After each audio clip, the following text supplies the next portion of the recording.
In today's video, I'm going to show you how to log in Udemy with password.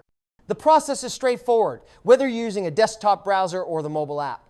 Start by opening your browser and heading to www.udemy.com or launch the Udemy mobile app. At the top right or on the welcome screen in the app, you'll see the login button. Click or tap that. Now you'll be presented with multiple login methods. If you want to use your password, make sure you choose the login with your email option instead of the social sign-in button. Once the login form appears, type in the email address you used to create your Udemy account. Below that, enter your account password.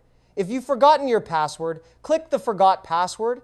Link below the login button. Udemy will send you a reset email that lets you choose a new one. Make sure to check your spam folder if the email doesn't appear within a few minutes.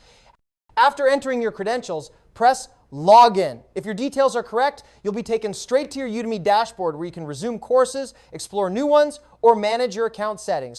If you're on a personal device, you can check the Remember Me box so you don't have to log in again each time.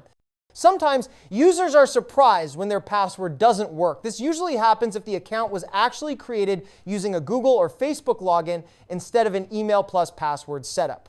If that's the case, using the password method won't work because a password was never created. You'd need to go back and log in using the Google or Facebook option or set a new password by requesting a reset. Yeah, that's it. Thank you for watching this video.